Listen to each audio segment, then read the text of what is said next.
Muita gente pensa que tecnologia, transformação digital tem a ver com ferramenta.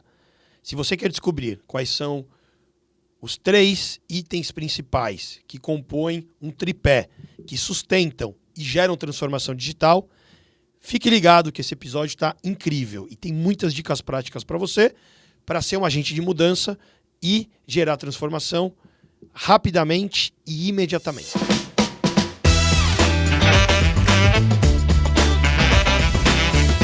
Fala, T&D! Seja muito bem-vindo, seja muito bem-vinda a mais um episódio, onde damos voz a quem impacta, transforma e desenvolve o país. E hoje nós vamos conversar sobre transformação digital na educação corporativa com Lucas Silvestre. Já já eu chamo o nosso convidado, mas eu quero, antes de convidá-lo, convidar você, se você ainda não se inscreveu no canal, se inscreva, porque semanalmente nós compartilhamos conteúdo relevante, prático, com pessoas incríveis. E hoje o convidado vai ser Lucas Silvestre, que eu atuo com ele no dia a dia aqui na Bravende, desenvolvendo grandes projetos. O Lucas atua como consultor na Bravende.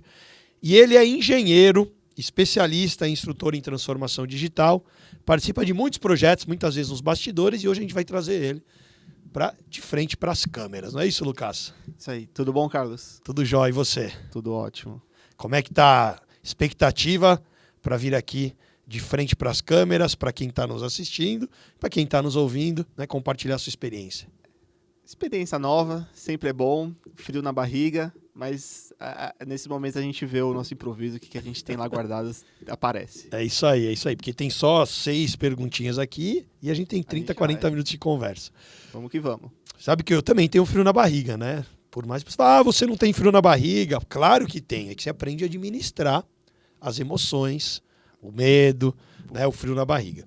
Mas vamos lá, para a gente começar, conta pra gente, Lucas, quem é você como ser humano? Conta quem é você sem falar o que está no LinkedIn e o que está no cargo. Vamos lá. O Lucas Silvestre é uma pessoa extremamente curiosa, absolutamente inquieta, gosta de aprender muito sobre muitas coisas, às vezes acaba se atropelando nesse processo, porque começa a entrar nos processos de aprender sobre coisas diferentes e muitas coisas. Mas eu acho que define bem. Uma pessoa curiosa, inquieta, que não sossega e que gosta de ter visão sistêmica, né? Apesar do meu LinkedIn falar, eu acho que das minhas experiências passadas eu aprendi muito sobre olhar riscos e ter visões sistêmicas, né? Sobretudo. Então, nesse processo de ser curioso, eu gosto sempre de estar olhando 2, 3 passos à frente e pensando o que eu preciso estar pensando lá na frente. E eu trago isso para minha vida. Tipo um jogador de xadrez profissional que olha 10 rodadas à frente? Bem por aí. Um movimento aqui significa abrir um leque de opções aqui, a gente precisa saber para onde a gente vai, qual que é a melhor saída. É o lado quando você põe o chapéu do estrategista, né? Que você falou, deixa eu olhar o tabuleiro de cima bem assim. E ver o que fazer. Você se revela, né? Além de um expert em fazer nhoque, que você já me deu umas dicas de nhoque, né? Você se revela como um amante que gosta de resolver problemas. Como alguém pode gostar tanto de resolver problemas? Eu acho que tem muito a ver desse meu lado de ser curioso e inquieto. Quando a gente é curioso, a gente vai atrás de descobrir as coisas. Quando a gente é inquieto, a gente quer entender por que as coisas são daquele jeito. E aí, nesse processo, a gente começa a entrar numa seara de a gente entende, a gente olha um problema, a gente olha o problema, ele tem outras faces, ele tem outros lados, a gente vai tentando resolver esses problemas, menores problemas, e a gente vai pegando gosto nisso. Desde pequeno, desde criança, eu sempre fui muito ligado a coisas de lógica. Então, eu lembro de memorizar 120 bandeiras de uma camiseta de um tio, adorava quebra-cabeças. Peraí, você gostava de memorizar 120 bandeiras? Ele tinha uma camiseta que as costas tinham, acho que umas 120 bandeiras, assim, de países. E eu brincava com ele. Eu ia lá e falava, essa daqui, essa bandeira aqui. Ele ia lá e me perguntava. E eu respondia. Tinha isso na cabeça. Hoje... Você falou quebra-cabeça. Quebra-cabeça, Lego, todas essas coisas, esses puzzles, coisas lógicas, assim, sempre foi onde eu me sentia bem enquanto criança. Então, acho que isso vem de uma formação, vem da minha construção enquanto ser humano e vai para o lado profissional, nessa curiosidade e inquietude. Inclusive, você falou do nhoque. Eu fiz nhoque esse domingo, né, inclusive. E é curioso ver isso, porque eu acho que eu tô na 20ª tentativa, na 20ª vez que eu tô fazendo um nhoque, uma receita de Pensei nhoque. que você ia falar 23ª. Falei, será que ele tá contando, registrando? Né? Mas eu devo estar por aí, 20ª... Engenheiro. Você vê, o lado engenheiro, o lado matemático aparece, mas a 20ª iteração, né, da minha receita de nhoque que eu faço em casa. E eu lembro da primeira vez, não era nada, era batata com uma farinha.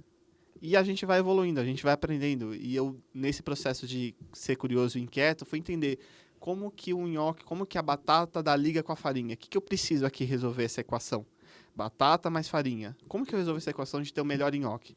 E aí você vai descobrindo, não, eu preciso ter a gema do ovo. Não, mas a gema do ovo serve para quê? Ah, ela é a gordura da massa. Não, mas só a gema do ovo resolve meu problema? Essa equação Será que tem de outra farinha? alternativa? Tem outras alternativas? Vamos estudar, vamos testar aqui. Vamos trocar por azeite. Funcionou azeite? Putz, não funcionou, então azeite a gente descarta. Funcionou, vamos trocar aqui, vamos pensar uma gordura a gordura animal. Banha de porco, Banha de coloca lá. Não funciona também.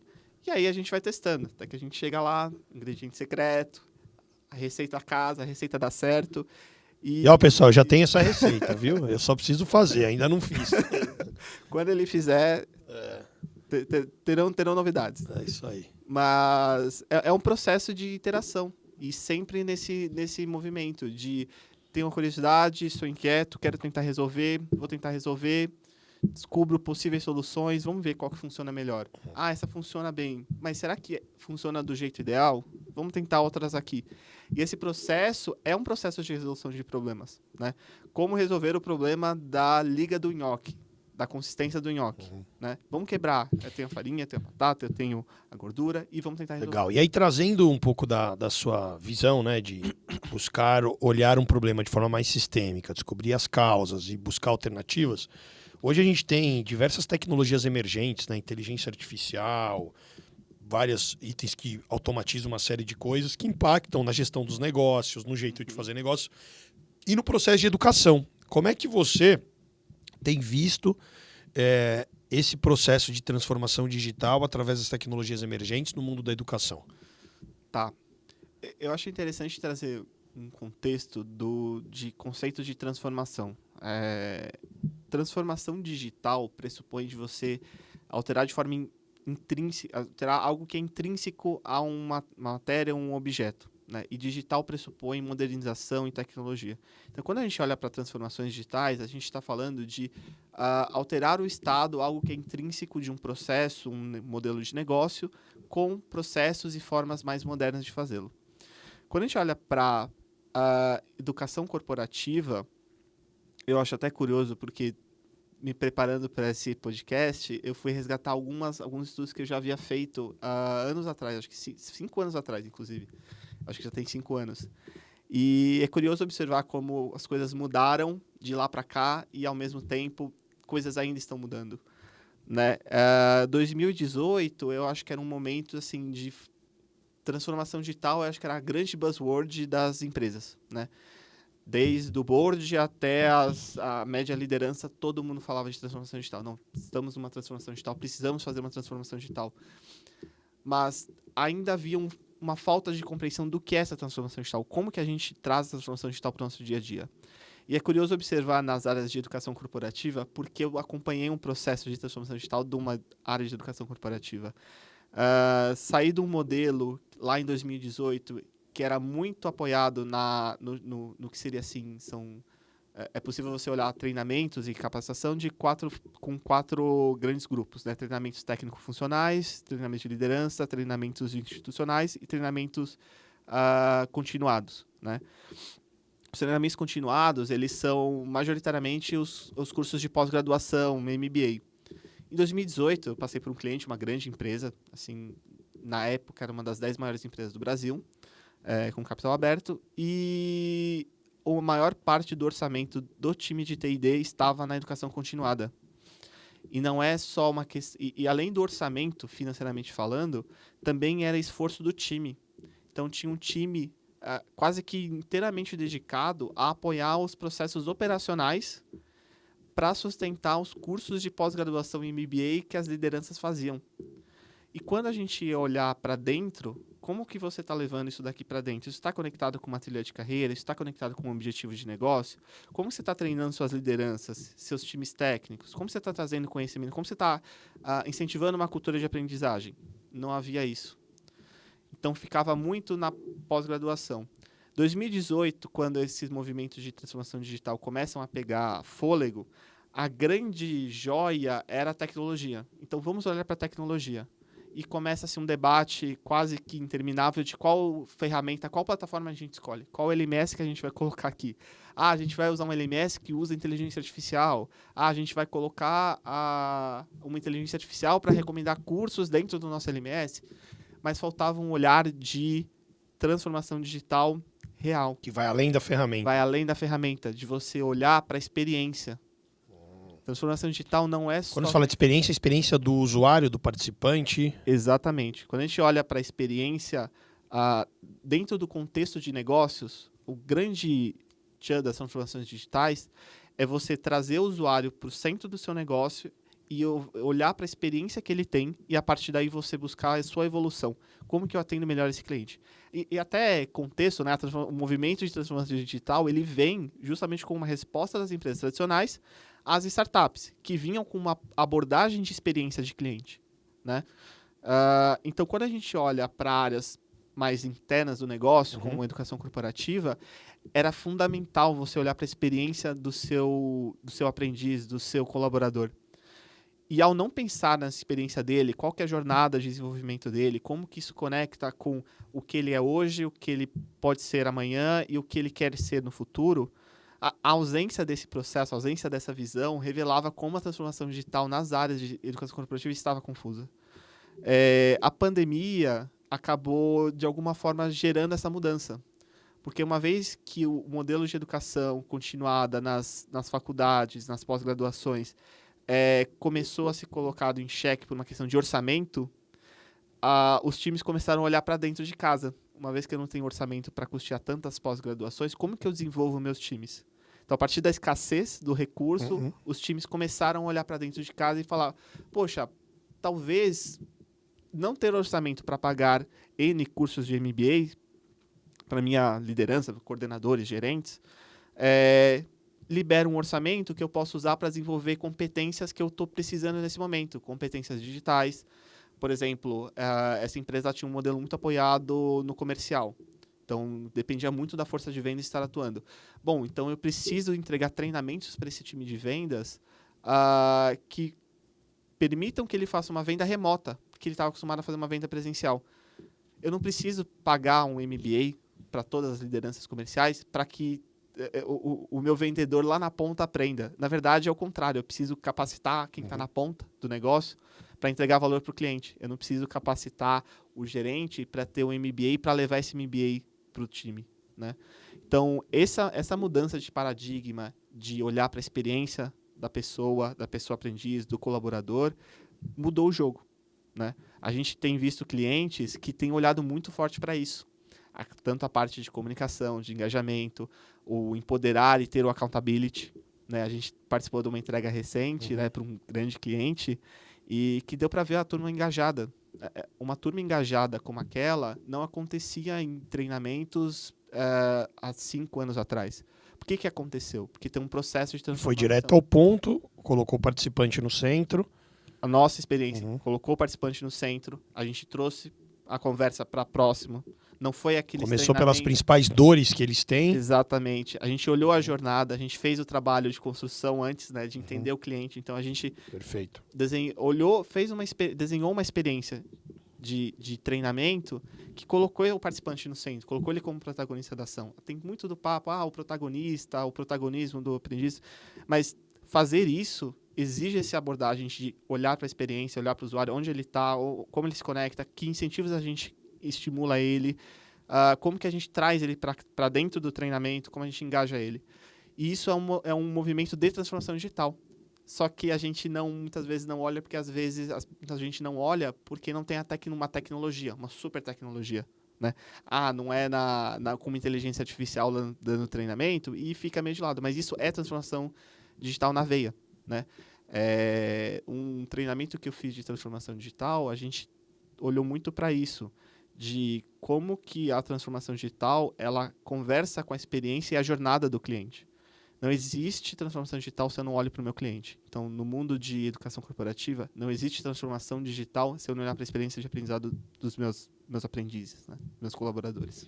Legal, que você tem o movimento das empresas colocarem o cliente no centro. Então, tem uma história, né, que conta que o Jeff Bezos, né, lá da Amazon, sempre deixava uma cadeira vazia na sala de reunião para lembrar. Tudo que a gente está tomando de decisão aqui no Olimpo, no topo, a gente está lembrando lá do usuário, do cliente, da experiência do cliente. Mesma coisa quando a gente está discutindo o treinamento. Peraí, eu vivenciei e consigo mapear e ter uma visão dos touch points, que são os pontos de interação que um participante tem quando vai participar de um processo de aprendizagem, que muitas vezes vai desde como ele é convidado, o problema que ele precisa resolver e como a gente conecta isso com a solução de aprendizagem. E pelo que eu estou entendendo, vai muito além só de tecnologia, né? A gente está falando que transformação digital tem a ver com uma mudança de mentalidade. Sim. Eu falo que uma transformação digital ela se apoia num tripé, que é cultura, pessoas e organização e tecnologia. Cultura, pessoas e organização e tecnologia. Tecnologia está muito envolvido com processos. Mas é a última, eu diria assim, que é o último pé do tripé. É difícil você pensar um tripé que não funciona sem um pé. Mas tem casos e casos de empresas brasileiras que têm tido sucesso em transformação digital que agora estão começando a ter um olhar mais dedicado para a tecnologia. Mas elas resolveram a parte mais difícil, que é a parte cultural e a parte de pessoas e organização. Então, você incentivar, ter um ambiente que incentiva aprendizado contínuo, a cultura de experimentação, cultura de feedback, lideranças mais horizontais e que buscam, como se fala, a liderança coach, né? A liderança servidora, não a liderança de comando e controle. Eu dou ordem, você executa. Todas essas peças de cultura, pessoas e organização são muito mais relevantes numa transformação digital do que só a tecnologia. Tem inúmeros e inúmeros casos que você, quem está ouvindo, assistindo, pode até pesquisar, mas empresas que fizeram grandes investimentos em ações de tecnologia, vamos usar agora um chatbot para atender todos os nossos clientes. E aí você vai ver qual que é o objetivo dessa ação. Vamos melhorar nosso NPS em não sei quantos pontos, vamos ser referência. Mudou Mas o NPS. Aí automatiza, o time, você reduz custo, porque você não tem mais tanta mão de obra ali. Só que e esse time pensou em melhorar a experiência do cliente usando isso a favor dele? Exatamente. Faltou olhar o todo. Olhou para a tecnologia como, não, estamos fazendo uma transformação digital porque estamos usando o chatbot para fazer atendimento do nosso cliente. Mas o cliente, ele quer um chatbot? Ou será que ele quer o problema dele resolvido? Como que a gente resolve o problema dele? Se o chatbot não resolve o problema dele, para quê? Né? Então, tem muita empresa que tem esse movimento. E olhar para a educação corporativa é isso. Não é só a tecnologia. Vamos fazer treinamento no metaverso. Tá bom. Já usou o óculos de realidade? Quanto tempo, né? Quanto tempo você consegue ficar com aquele óculos de realidade virtual da Meta? A Apple está lançando um agora que dizem que é vezes mais pesado. Quanto tempo você consegue ficar com aquele óculos? 2, 3 horas, no máximo, sem sentir dor, né? Como que você pode pensar em ter uma experiência de aprendizado, um treinamento, se as pessoas vão ter que ficar com dor? Não existe, não combina isso. Uma coisa não conversa com a outra. Então, não é só a tecnologia. Você tem que olhar para a tecnologia e olhar para onde que ela... Quando você fala cultura, você falou pessoas e organização. Quando você fala organização, tem a ver com processos? Tem a ver com processos. Tem a ver com processos, tanto de processos de decisão, processos de como quem são as pessoas que são empoderadas para tomar decisões, né? Em organizações ágeis e transformadas digitalmente, você tem especialistas e até, assim, em termos de cargo, analista, que não é um nome tão legal. Implementação de metodologias ágeis ajuda na transformação digital. Como que é isso? Sim. É até curioso porque o movimento de transformação digital se apoiou muito no movimento ágil, né? Tanto que é até curioso que é uma história que se mistura, né? O manifesto ágil vem ali no começo dos anos 2000. Os movimentos de transformação digital, de forma mais difundida, eles começam meados da última década. E qual que foi o grande lance das empresas quando estavam na transformação digital? Bom, temos um processo de produção de software, processos internos nossos que estão num modelo que não é ágil. Vamos para agilidade. E aí pega-se um emaranhado de metodologias ágeis e começa a aplicar à torto e direito. É até curioso, porque eu lembro de muitos casos de consultorias estratégicas que levavam os clientes para visitar o Spotify, para conhecer o modelo Spotify. E voltavam encantados. Times produtivos, times felizes, engajados, entregando resultado. E aí voltaram para cá, olhando e falaram, não, então vamos copiar o que eles estão fazendo. Modelo Spotify. Vamos fazer squad, vamos colocar agilidade aqui, eles usam Kanban, vamos usar o Kanban. Ah, não, eu acho que não é o Kanban, é o Scrum. Vamos usar o Scrum. E começa essa sopa de letras, assim, essa sopa de jargões, entendendo que isso é uma transformação digital. Quando, na realidade, você olhar para o Manifesto Ágil, quando olha para o Manifesto Ágil, né, você vê que tem alguns princípios lá que não combinam com esse mundo, de você fixar processos, não vamos fazer tudo no Kanban. Um dos princípios do Ágil é comunicação e alinhamento em cima de processos e ferramentas. Olha que curioso, a gente está falando de... O próprio grupo pode definir se vai fazer de um jeito ou de outro. Exatamente. Você tem o princípio da autonomia, Você tem uma série de princípios. E aí, nesse movimento, não, vamos fazer no Kanban, vamos utilizar esse software para fazer nossa gestão de entregas e vamos usar o processo de desenvolvimento X. Tá bom. Princípio ágil. Comunicação e alinhamento. A gente entendeu? A gente se comunicou, a gente alinhou isso. O time que definiu? Não. Veio dado. Peraí, a gente está numa transformação digital para agilidade ou a gente está numa transformação digital para dizer que a gente está numa transformação digital? Né? Para mais controle. Exatamente. Mais velocidade. É mais controle e mais velocidade. Inclusive, é uma das causas, né? As consultorias estratégicas, elas trazem muito isso. Que um dos problemas da transformação digital que aconteceu até a pandemia, até pegando um pouco a pandemia, foi exatamente isso. As empresas olharam para a transformação digital como uma forma de ser mais eficiente, não uma forma de entregar valor mais rápido para o usuário, um dos princípios da agilidade, de iterar a partir de feedback do usuário, mais um dos princípios ágeis, e trabalhar em cima de comunicação, alinhamento e empoderar pessoas. Né? Então, essa confusão é um paradoxo quase. Tá. Né? Transformar digitalmente, olhando para princípios, metodologias ágeis, mas não olhar para os princípios ágeis. Ou seja, a gente falou então de um tripé, que é cultura, pessoas e organização e tecnologia. E já quebramos o paradigma de que transformação digital não é só usar de tecnologia. Pode ser que o determinado grupo não tenha ferramenta disponível tecnológica, mas se eles mudam o drive mental e aplicam alguns princípios, vale a pena então estudar um pouco do Manifesto Ágil, métodos ágeis. Você recomenda? Sem dúvida. Para quem estiver ouvindo, assistindo, recomendo muito fortemente pesquisar os princípios do Manifesto Ágil. São 10 princípios. E comparar um pouco com a realidade. Você lembra algum outro aí? Lembra algum outro? Ciclos de entregas curtas, ciclo de feedback contínuo, a comunicação e alinhamento em cima de processo e ferramenta. Não tenho os 10 de cabeça. E tem vários outros aqui. Tem né? outros. Eu também não tenho. Mas é muito envolvido para times de desenvolvimento. Né? E guiam o desenvolvimento de software. Inclusive, tem aqui entregar e efetuar entregas frequentes, né, de produtos. Simplicidade é essencial. Equipe auto-organizada. Né, e vários outros aspectos aqui. Legal. E é curioso comparar esses princípios com o que se entende a metodologia ágil, transformação digital, qual que é o modelo que a gente está vendo.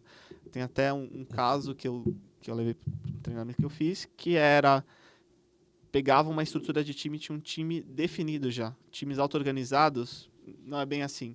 Tem uma pessoa que é a business owner, tem um product owner, tem um product designer, tem 3 desenvolvedores, tem 2 pessoas de time de infraestrutura. Tá definido, tem lá um description do que tem que ser um time. O que cada um faz.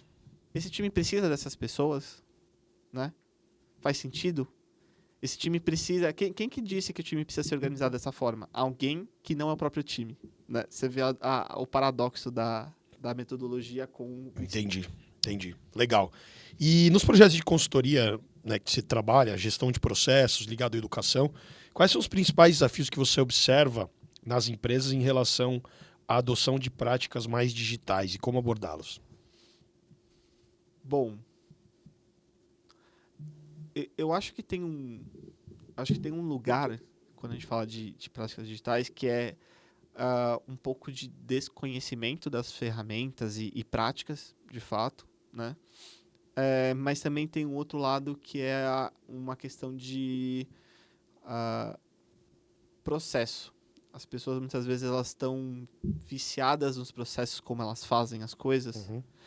E olhar para uma forma mais digital, não necessariamente mais tecnológica, mas mais moderna, né, envolve quebrar práticas, quebrar hábitos. E quando a gente tem algo como hábito, às vezes é difícil da gente largar. Né? O processo de desapego não é trivial, não é simples.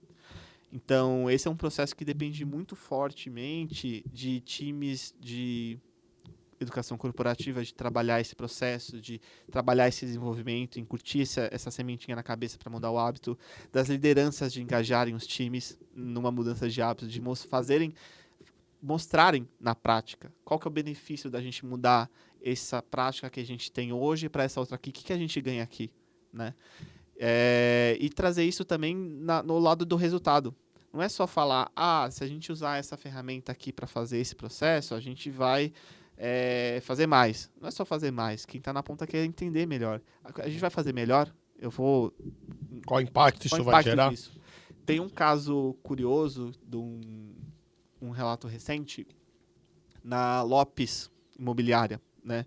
Eles, num processo de transformação digital, eu vi isso num podcast no sábado. Eles estavam no processo de transformação digital e eles queriam fazer um aplicativo para os corretores para receberem quando um cliente procura um imóvel e quer saber mais sobre o imóvel, um lead. Receber um lead. E quando a gente olha para o mercado de corretor, de imóvel, quanto mais rápido você atender o seu lead, maior as suas chances de conversão. Então, a Lopes estava no processo de vamos tentar entender o que a gente precisa fazer para o meu corretor responder o mais rápido possível o lead, entrar em contato o mais rápido possível para aumentar nossas chances de conversão. Nesse processo de tentar agilizar a conexão do lead, da pessoa que procura o imóvel com o corretor, os times internos que deveriam ser a inteligência e tentar levar essa prática digital para o corretor, começaram a entrar numa seara de desenvolver um aplicativo super complexo, quando na realidade o corretor ele já usava um WhatsApp e podia entrar em contato com o cliente, o interessado, via WhatsApp. Você precisava só ajustar um processo. Então, os times internos, as lideranças estavam olhando, não, eu vou fazer o corretor ter um app, que a partir do app ele vai entrar em contato com o cliente no app, e a partir disso o lead vem para a gente no menor tempo possível. Quando na verdade não era essa a resposta. Né? E conecta um pouco com o lado de meu lado de resolver problemas. Quando eu ouvi esse relato, né, eu falei, não faz sentido isso. Porque o meu problema não é ter um aplicativo para ter controle. Meu problema é ter uma conexão. E não pensar nessa conexão faz as pessoas, e simplificar, em vez de eu fazer um app, faz as pessoas olharem para práticas digitais com receio. Olha, nossa, mais um sistema que eu tenho que aprender a mexer, né? Putz, o sistema antigo ele era meio velho, meio feio, mas ele funcionava, era simples. Eu olhava lá, entrava, digitava lá, em 1 minuto eu resolvia a minha vida. Não, agora eu tenho um aplicativo que demora 2 minutos para abrir e não sei o quê. Entendi. Então, às vezes, a prática digital ela tem que ser acompanhada com uma visão de processo e uma visão de usuário. Lucas, e na sua visão, qual que é a importância da liderança na promoção de uma cultura organizacional que valorize a aprendizagem contínua, tolerância ao erros, atualização constante de processos dentro desse contexto de transformação digital? Visto que a gente sabe que resultado é reflexo de pessoas bem preparadas, processos bem estabelecidos, ao mesmo tempo também não dá para ficar criando processo toda hora. Como você enxerga isso? Eu acho que as lideranças são as figuras mais importantes da organização como agentes de mudança, né? Sem uma liderança capaz de entender o papel dela na organização, o papel dela enquanto a figura-chave em desenvolver seres humanos, né? Eu acho que isso é bem relevante. Você não consegue desenvolver a organização, você não consegue desenvolver outras pessoas para entregar valor, né? Uma liderança que não consegue engajar times para entrega de valor para cliente, para resultado, sem perder os valores do negócio, tem muita dificuldade de ter sucesso. Se tem algum tipo de sucesso, é através do comando, controle e da imposição do medo. E isso, uma hora ou outra, estoura e dá resultado negativo. Então, as lideranças são figuras chaves nesses processos. E é papel delas criar esses ambientes de aprendizagem, de aprender não só com os próprios erros, mas também aprender com os pares. É permitir que isso aconteça, né?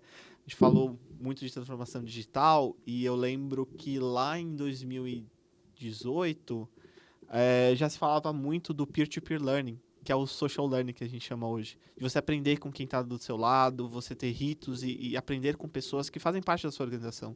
E já é assim que a gente aprende, né? Só que as empresas, puxa, eu preciso medir quantas horas as pessoas tiveram de treinamento, eu preciso controlar determinadas questões, né? E aí vem a questão do como eu equilibro o controle versus né, que é o learning analytics, dados versus coisas que são mais informais.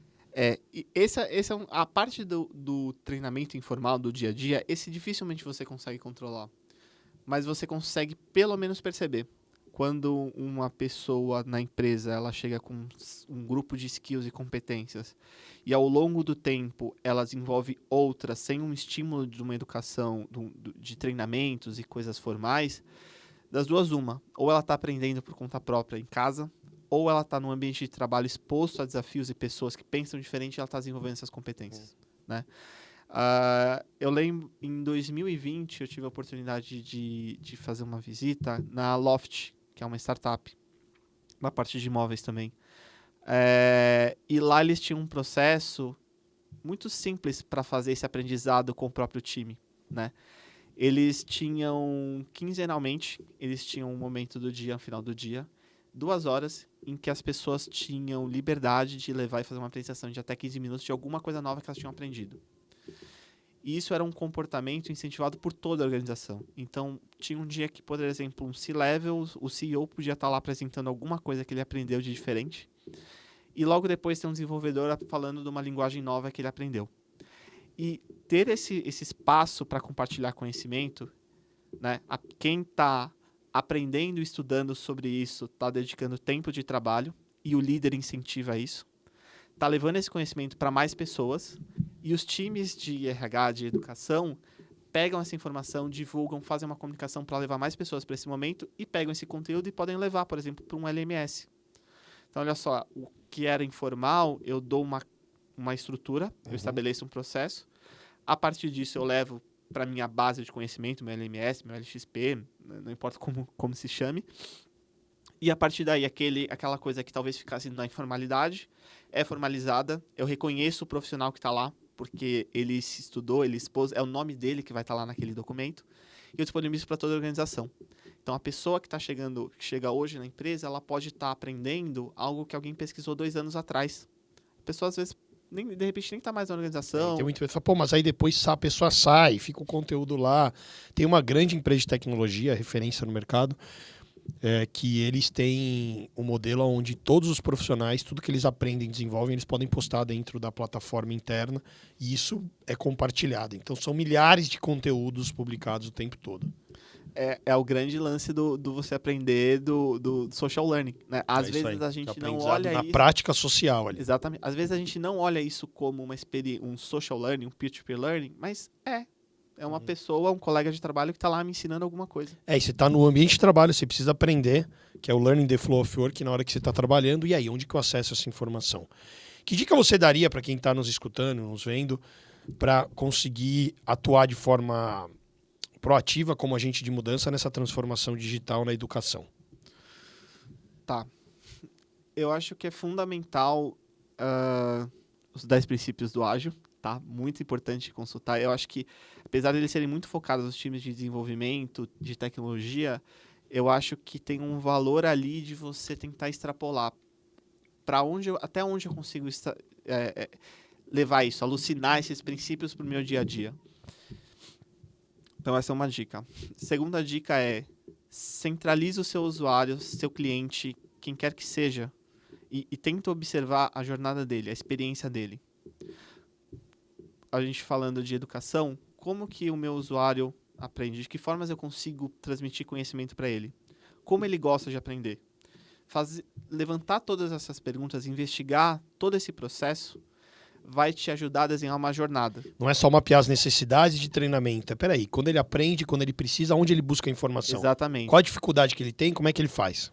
E a partir disso, você desenvolve planos. Você vai desenvolver um plano de ação. Bom, eu tenho um time... times comerciais de produtos e vendas mais transacionais, você fazer treinamentos estruturados de horas e horas, talvez não seja a melhor saída, mas de repente um microlearning, algo ali 5 minutinhos no dia antes de começar o expediente, traz muito mais resultado. Porque provavelmente essa pessoa ela não está acostumada ao processo de aprendizagem formal, de passar horas e horas no treinamento. Mas ela passa minutos e minutos do dia dela, por exemplo, num TikTok. Por que não levar o conteúdo dessa forma para esse público? Para aprender nesse momento do dia e quando ela está ainda no momento que ela não está cansada e exausta do dia de trabalho. Então, para conseguir chegar nessas respostas... Talvez um conteúdo mais informal. Exatamente. O mais informal, linguagem leve. Mais barato até de produzir. Também. Sem mega produção, dependendo. Sem mega produção. Às vezes você pode até ter mega produção, mas que seja alguma coisa diferente que chame a atenção e que cumpra o resultado. Mas aí uma questão de orçamento, de valores. Budget Mas eu acho que é legal fazer esse processo de olhar para quem que você quer, quem você quer transformar. Na educação corporativa tá muito enraizado com transformação. É a nossa missão, né? Inclusive, transformar pessoas para evoluir negócios. E contribuir com o mundo melhor. Né? Então, olhar para as pessoas, olhar para os usuários, os aprendizes, entender que eles são seres humanos e estão sujeitos a N estímulos diferentes. E eles têm formas que eles preferem de ser estimulados. Tem gente que gosta de ler, tem gente que gosta de ver vídeo em rede social.